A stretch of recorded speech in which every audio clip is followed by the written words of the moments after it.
Bonjour à toutes et à tous.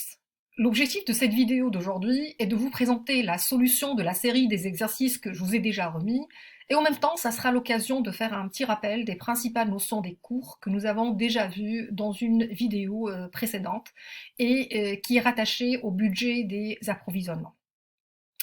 Alors, par rapport au premier exercice, c'est le cas d'une entreprise qui utilise une certaine matière première M, pour laquelle la consommation annuelle est considérée comme étant régulière et ne dépasse pas 1000 kg l'année. Alors, on nous demande de calculer la cadence d'approvisionnement. Alors, avant de vous présenter la formule de la cadence d'approvisionnement, j'aimerais bien rappeler ce que c'est qu'une cadence d'approvisionnement. Alors, la cadence d'approvisionnement, c'est tout simplement le nombre de fois qu'il est optimal pour une entreprise de passer de commandes pendant une certaine période. Généralement, cette période, c'est l'année, puisque le budget, il est annuel, de telle sorte que le coût global d'acquisition ou d'approvisionnement soit le plus faible possible.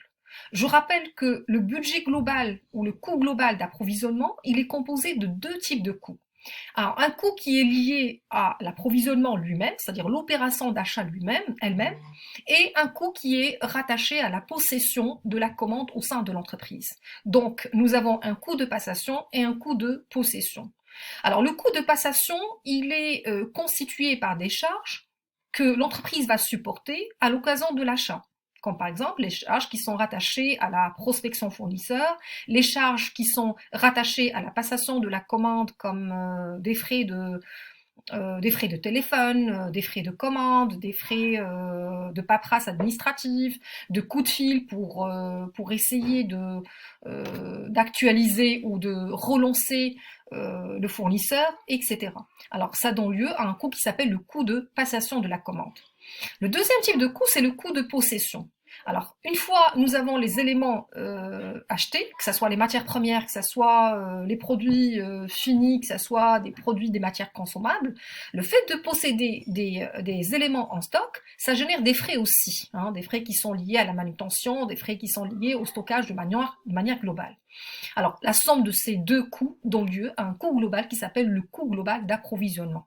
Donc, la cadence d'approvisionnement optimale, c'est justement le nombre de fois qui nous permet de minimiser le coût global d'approvisionnement. Et pour que le coût global d'approvisionnement soit le plus faible possible, il suffit tout simplement que le coût de possession soit égal au coût de passation. Chose qui nous donne la formule que nous avons déjà vue dans une vidéo précédente concernant le cours de budget des approvisionnements justement. Alors le grand N, c'est-à-dire la cadence d'approvisionnement, c'est la racine carrée de la consommation annuelle en valeur, multipliée par le taux de possession de la commande qu'on va diviser sur deux fois le coût d'acquisition d'une seule commande. Donc ça va nous donner la formule suivante. Racine carrée. Alors ici, en fait, effectivement, pour l'entreprise, le fait de passer une commande, c'est-à-dire le coût d'acquisition d'une seule commande, il s'élève à 370 grammes le kilogramme. Alors, on sait que la consommation annuelle, comme je viens de le préciser tout à l'heure, elle est régulière, elle est de 1000 kg. Donc, je multiplie 360 fois 1000, ça va me donner la consommation annuelle en valeur. C'est ce que nous avons ici, les 360 000 dirhams. On va multiplier par le taux de possession. Alors, le taux de possession, c'est 10%. Et on va diviser sur deux fois. Alors ici, vous avez 200, tout simplement parce que j'ai multiplié 2 multiplié par 100. Donc deux fois le coût d'acquisition d'une seule commande, parce qu'effectivement, le coût d'acquisition d'une seule commande, il s'élève à 500 dirhams, comme c'est mentionné dans l'énoncé. Donc ça nous donne une cadence d'approvisionnement qui s'élève à 6. Donc il est préférable pour cette entreprise de passer 6 fois la commande. Alors la deuxième question, c'est de calculer le coût de possession.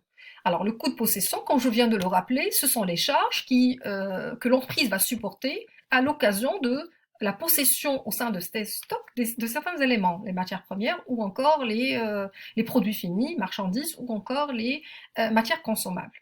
Donc le coût de possession, il est calculé tout simplement en multipliant la consommation annuelle toujours en valeur par le taux de possession. Dans l'exercice, nous avons un taux de possession qui s'élève à 10% et qu'on va diviser sur la cadence optimale d'approvisionnement. Donc, il est clair qu'il faut absolument que je calcule cette cadence d'approvisionnement avant de pouvoir calculer le coût de possession. Donc, ça nous donne, pour le cas de cette entreprise, ça nous donne 3000. Troisième question, c'est de calculer le coût de passation. Là encore une fois, le fait de passer une commande génère des frais. La somme de ces frais donne lieu à un coût qui s'appelle le coût de passation. Alors le coût de passation, c'est tout simplement le coût d'acquisition d'une seule commande, combien une seule commande nous coûte, qu'on va multiplier bien sûr par le nombre de fois qu'on a commandé pendant l'année, ce qu'on appelle la cadence optimale d'approvisionnement.